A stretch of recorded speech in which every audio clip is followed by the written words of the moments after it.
implicó una suba en la demanda de dinero por motivos transaccionales, y se generó ese exceso de demanda de dinero, y eso hubiera derivado en una suba en la tasa de interés. Lo que hizo el Banco Central fue aumentar la oferta de dinero tal que no se produjese ese exceso de demanda y por ende no se produjera una suba en la tasa de interés, ¿sí? Por eso es que pasamos del punto 0 al punto 1 con la misma tasa de interés y una mayor cantidad de dinero transada, ofrecida, demandada, que la vemos en el eje horizontal, ¿sí? Nos faltaba hacer el ajuste de la LM. Fíjense que si el Banco Central está aumentando la cantidad de dinero, la cantidad nominal de dinero, para este gráfico eso implica un cambio en una exógena que afecta obviamente a la LM, por eso es que la LM se va hacia la derecha, se expande o hacia abajo, ¿sí? Como quieran verlo, y la LM salta del punto 0 al punto 1, ¿sí? Lo que está diciendo la LM es, bueno, el nivel de ingreso ahora es I1, y como aumentó la oferta nominal de dinero, la nueva tasa de interés, o la vieja tasa de interés que equilibra a los mercados financieros, sigue siendo I0. ¿Sí? Es decir, que en I0 e Y1 tenemos nuevamente el equilibrio simultáneo de los tres mercados, dinero, bienes y bonos. ¿Sí? Como decíamos hace un ratito, lo que logró el Banco Central con su política expansiva fue evitar el efecto crowding out, ¿sí? Al no aumentar la tasa de interés, no se produjo una caída en la inversión. O sea que en este ejercicio lo que tenemos es más gasto público, más consumo público por la política fiscal expansiva, más consumo porque aumentó el nivel de ingreso, más consumo privado, y el mismo nivel de inversión que teníamos antes, ¿sí? En el ejercicio que hicimos ayer teníamos más consumo público, más consumo privado, pero menos inversión, ¿sí? Esa pérdida de inversión la evitamos en este ejercicio, o la evitó el Banco Central, haciendo su política monetaria expansiva y por ende manteniendo a la tasa de interés constante, ¿sí? Eh, Esto ya lo hablamos. De esta forma se maximizó el impacto de la política fiscal sobre el nivel de ingreso porque evitamos el efecto crowding out. Y como decíamos hace un ratito, otra forma de ver este ejercicio es viendo qué pasó en el mercado de bonos, ¿sí? Y como decíamos hace un rato, en el mercado de bonos, los bonos que ofreció el gobierno para financiar su política fiscal expansiva fueron comprados por el Banco Central, que quería inyectar dinero a la economía, ¿sí? Entonces el Banco Central le dio dinero a cambio de bonos al gobierno, y con ese dinero el gobierno realizó su aumento del gasto público, ¿sí? Entonces otra forma de ver esta política acomodaticia es mediante el financiamiento de la política fiscal expansiva que hizo el Banco Central, ¿sí? El Banco Central financió el aumento del consumo público, del gasto público con emisión, ¿sí? Esto es lo que pasó durante el año pasado, en el cual el gobierno financió el aumento del gasto por motivos de la pandemia con ingresos del Banco Central, ¿sí? ¿Preguntas?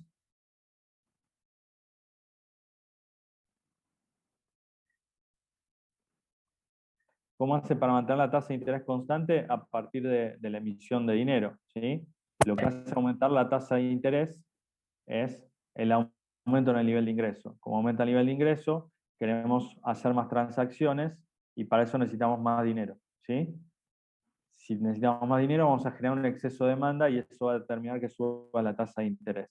Para evitar que eso ocurra, el Banco Central lo que hace es aumentar la oferta. Entonces, el aumento de la demanda es abastecido, de la demanda de dinero es abastecido por el aumento de la oferta, de modo tal que no se genera un exceso de demanda y entonces no tenés una presión sobre la tasa de interés, ¿sí?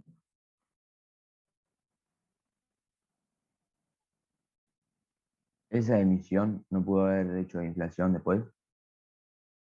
Hasta ahora no, porque tenemos los precios fijos, ¿sí? A partir del viernes vamos a ver cuál es el efecto de esta política en términos de precios, ¿sí? Por ahora tenemos precios fijos, así que no es un problema para nosotros la inflación, ¿sí? A partir del viernes vamos a ver qué pasa con los precios.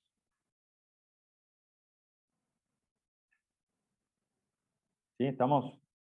¿Alguna pregunta más? Acuérdense que todo lo que vimos ayer y lo que estamos viendo hoy está en el capítulo 5 de Blanchard, ¿sí? Y lo van a repasar en la clase práctica del martes con Sol. Así que lo que les digo siempre, traten de hacer los ejercicios previos a la clase del martes, así les saca más provecho, ¿sí? Nosotros el viernes, conmigo, vamos a ver ya vamos a empezar a ver precios flexibles, pero la práctica de precios fijos la van a tener el martes, ¿sí? Y creo que también el martes tienen la consigna del segundo trabajo práctico, ¿sí? Bueno, sigamos. Entonces, lo que nos queda por ver es el segundo tipo de política acomodaticia, ¿sí?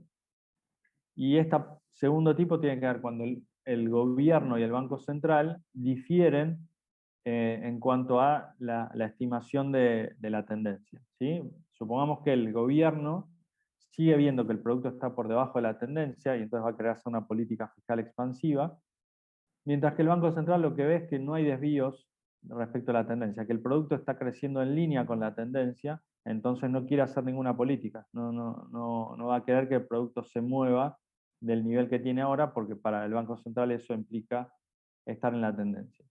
¿Sí? Entonces acá hay un problema, que es que el gobierno va a querer llevar a la economía eh, a la expansión, va a querer que el nivel de actividad se expanda, mientras que el Banco Central quiere que el nivel de actividad no se mueva del nivel en el que está, ¿sí? Hay distintas evaluaciones de la tendencia y eso hace que ante el mismo nivel de actividad, para el gobierno eso implica estar por debajo de la tendencia y para el Banco Central eso implica estar en línea con la tendencia, ¿sí? Entonces acá lo que va a pasar es que el Banco Central va a querer neutralizar la política fiscal expansiva que hace el gobierno. ¿Por qué? Porque si el Banco Central deja que la política fiscal expansiva tenga el efecto sobre el nivel de actividad, para el Banco Central eso implica que el producto va a quedar por arriba de la tendencia y eventualmente se genera un ciclo endógeno, etc. ¿Sí? Entonces acá hay dos objetivos distintos o dos visiones distintas de la economía que a uno, al gobierno, la llevan a empujar a la economía y al Banco Central lo va a llevar a tratar de frenar ese impulso que está metiendo la política fiscal, ¿sí? Partimos del equilibrio inicial, el gobierno hace el aumento del consumo público y el nivel de ingresos pasa de I0 a I1, ¿sí? Y en este gráfico tenemos el aumento de la curva IS, ¿sí?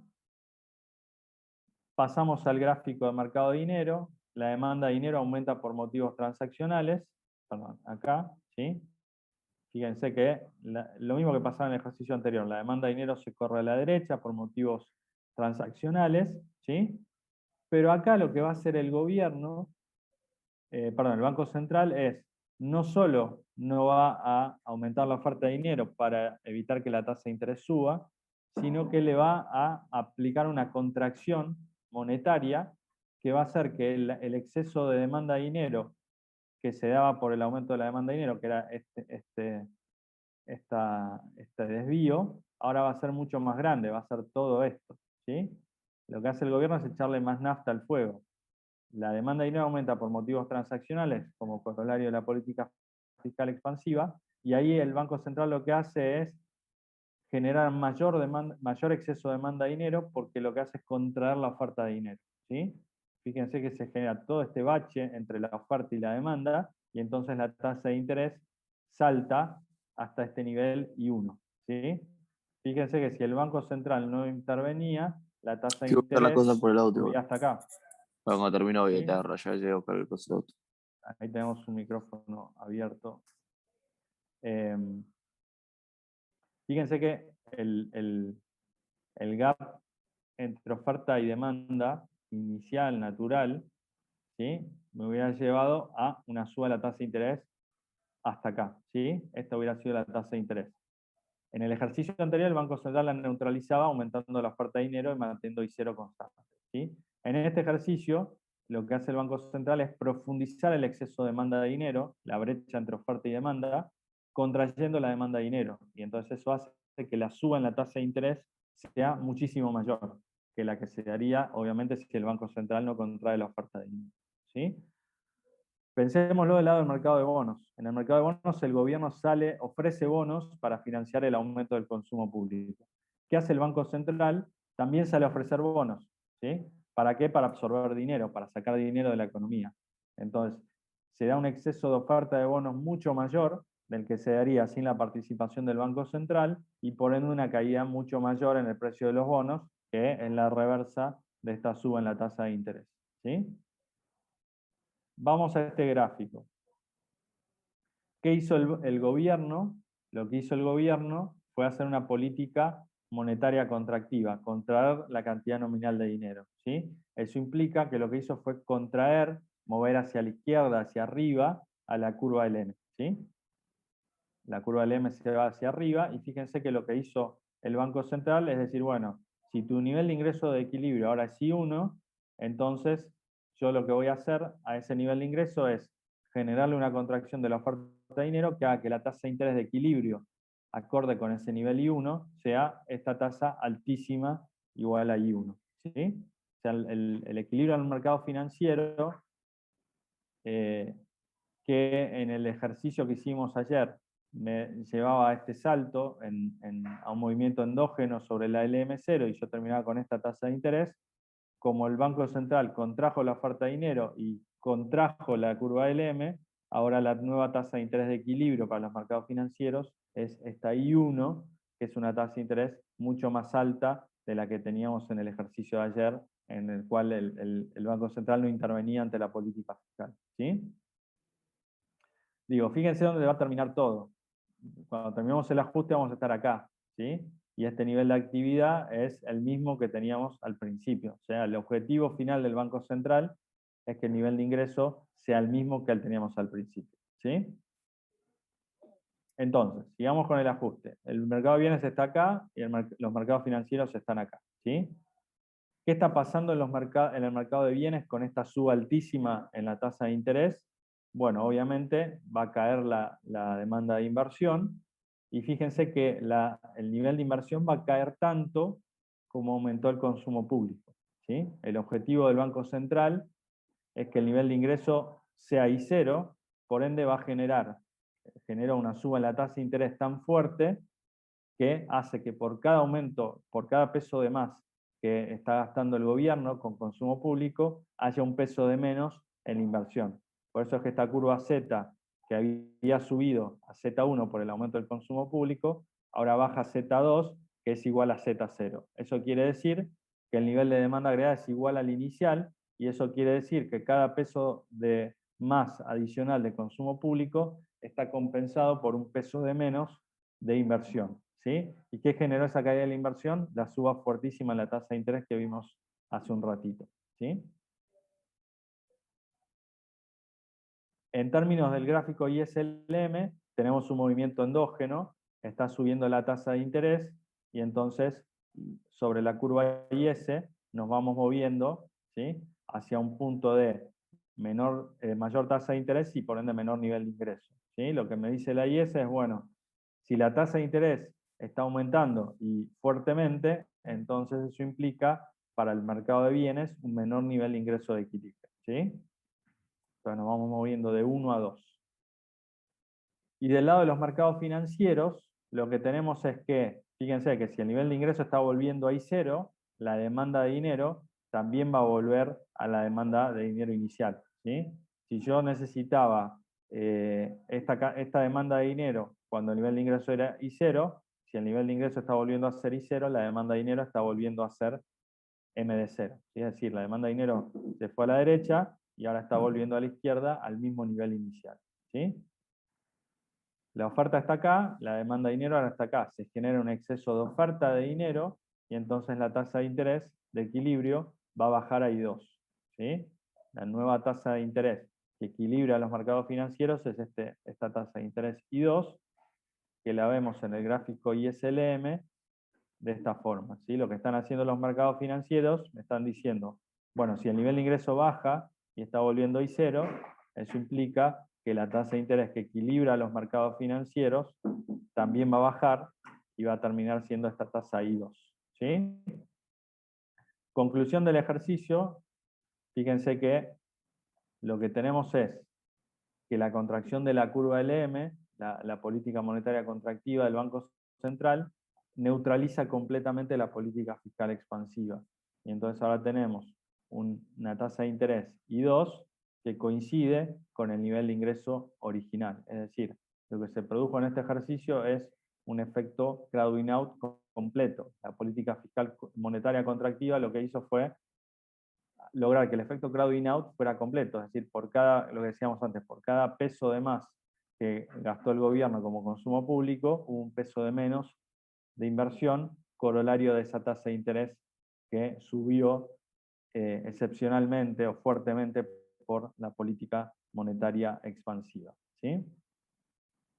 Digo, este tipo de casos en los cuales la política monetaria revierte a la política fiscal, neutraliza la política fiscal, necesita que el Banco Central sea independiente. ¿Sí? Y eso lo van a ver en países desarrollados, donde el presidente del Banco Central muchas veces fue designado por el presidente anterior. Entonces, a veces conviven el presidente del Banco Central de un gobierno anterior, entre comillas, con un nuevo gobierno, y eso puede dar lugar a que haya diferencias entre la política fiscal y la monetaria. Países como el nuestro, en los cuales el presidente no solo designa al ministro de Economía, sino al presidente del Banco Central, digo, que haya esta suerte de independencia y de guerra, entre comillas, entre la política fiscal y monetaria, es difícil o imposible que se dé. ¿Sí? Entonces, este es un ejercicio que tiene más que ver con lo que puede pasar en una economía desarrollada que lo que sucede en una economía en desarrollo como la nuestra. ¿Sí? Pero con Prat Guy no hubo que no había ¿Cómo? como consistencia. En el gobierno, creo, el primer gobierno de Cristina con Prat Guy en el Banco Central. Bueno, sí, ahí hubo. Sí, pero esa resistencia de la política monetaria o esa independencia duró muy poquito. Enseguida lo sacaron al presidente del Banco Central y designaron a otro afín. Eso en Estados Unidos o en Europa, bueno, Europa es más complejo porque en realidad hay un presidente del Banco Central y hay tantos ministros de Economía como países integran a la Unión Europea, con lo cual ahí sí, ahí naturalmente hay una independencia del Banco Central porque no va a responder a lo que quiera hacer Italia, la política fiscal italiana o la política fiscal española. Pero digo, incluso en Estados Unidos hay si el presidente del Banco Central quiere hacer una política contractiva, digo, pasaba en la época de Trump, que Trump quería hacer una política quería que la política monetaria fuera más expansiva, y el presidente del Banco Central no estaba de acuerdo y hacía lo que le parecía lo correcto. Lo apuraba bastante para que baje la tasa de interés. Cada 2 Lo minutos estaba ahí. apuraba, sí, lo apuraban, pero el presidente del Banco Central tiene la autonomía como Tomaba para su tiempo. resistir. Se toma su tiempo. Digo, en Argentina es impensado que un presidente o un ministro quiera que la política monetaria sea expansiva y que el presidente del Banco Central tenga la capacidad de resistirse a lo que quiere el presidente. ¿Sí? Nada, Pero ¿cuál es el por sentido eso, de esa independencia? O sea, en términos económicos. y ¿Cuál es precisamente esa, ponerle un freno. A ver, se supone que la política fiscal puede estar más influida por cuestiones electorales, y puede haber cierta tentación en llevar al producto por arriba de la tendencia en épocas electorales, y el Banco Central tiene la misión tiene una visión un poquito más larga, menos, en teoría, menos expuesta a los ciclos políticos, y eso determinaría que tenga esa capacidad, esa independencia para frenar al gobierno cuando se está yendo de rosca.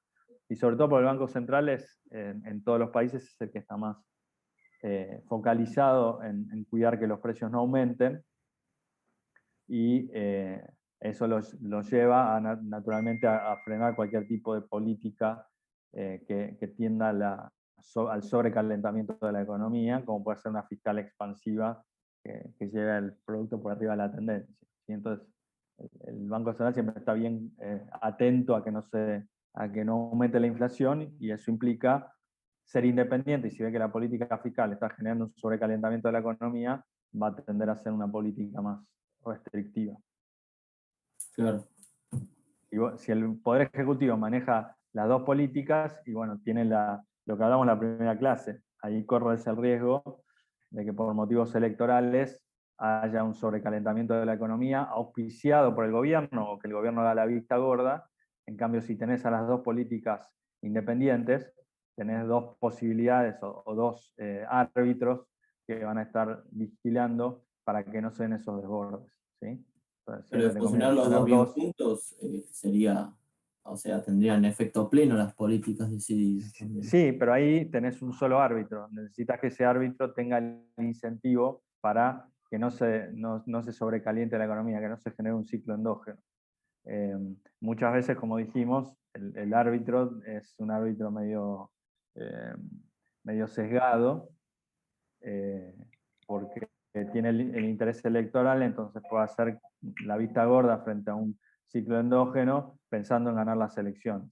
Como en teoría el Banco Central tiene independencia y no está sujeto al resultado electoral, ahí tenés como un árbitro más independiente todavía, o menos expuesto al ciclo político, que va a actuar por más que haya un enfriamiento de la economía que pueda dañar las elecciones, porque al Banco Central eso no debería importar. ¿Sí? Entonces es como tener un doble reaseguro, ¿sí? Un doble de independencia del Banco Central te da, por más que el gobierno tenga esa debilidad por la sobreexpansión, el Banco Central le va a poner un freno.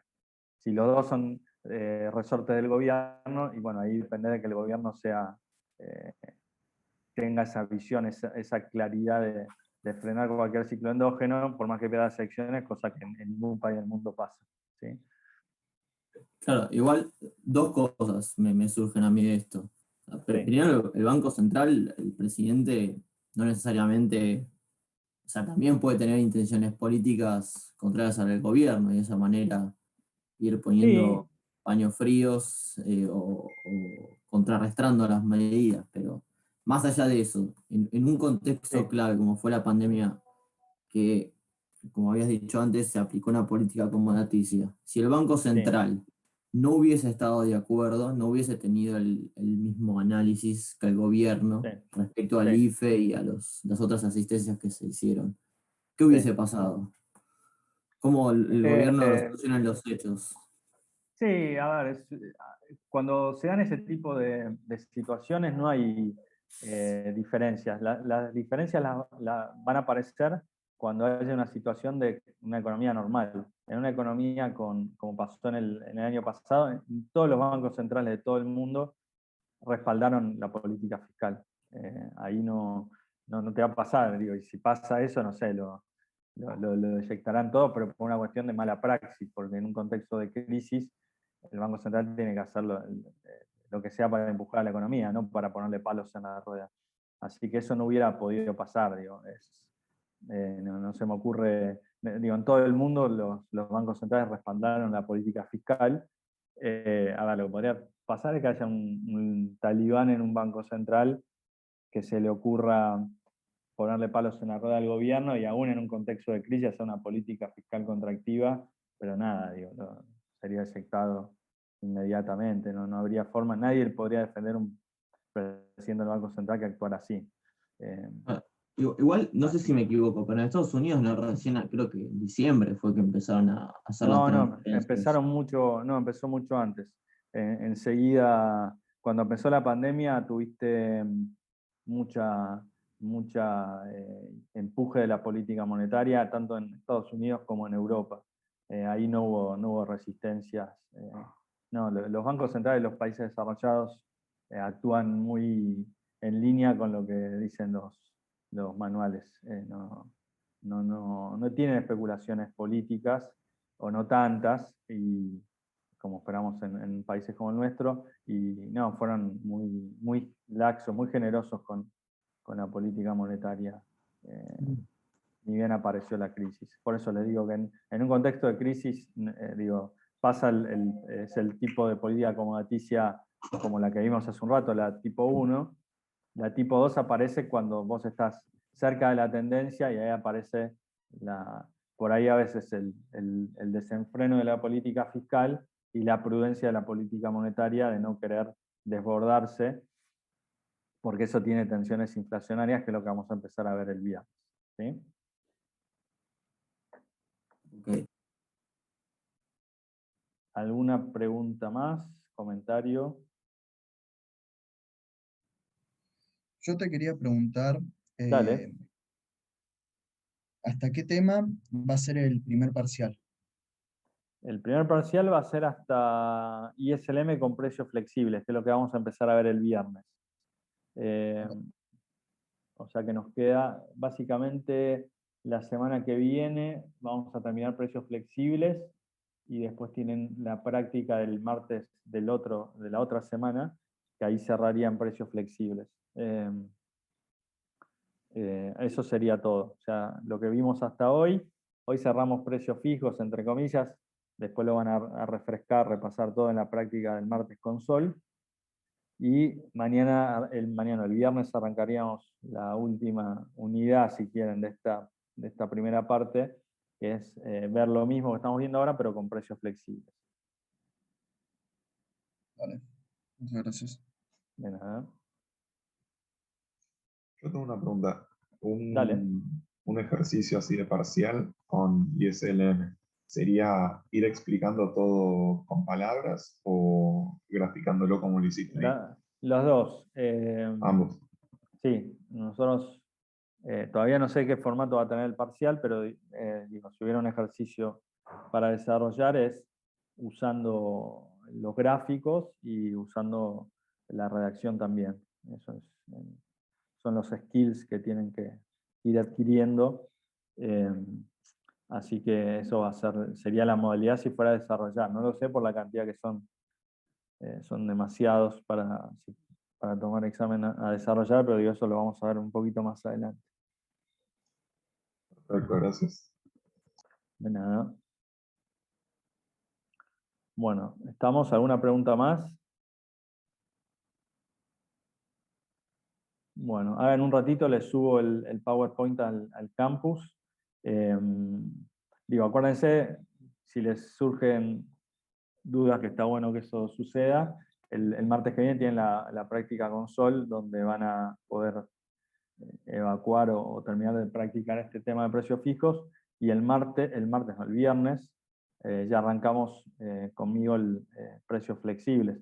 Que van a ver que precios flexibles es como sumar una etapa más a estos ejercicios de precios fijos, no es que es algo diametralmente distinto, pero nada, está bueno como ir consolidando cada una de las etapas, así no se nos viene abajo el castillo llegando a la etapa del primer parcial. ¿Sí? Bueno, estimados y estimadas, que tengan buenos días y nos vemos el viernes a las 9. ¿Sí? Gracias, profe.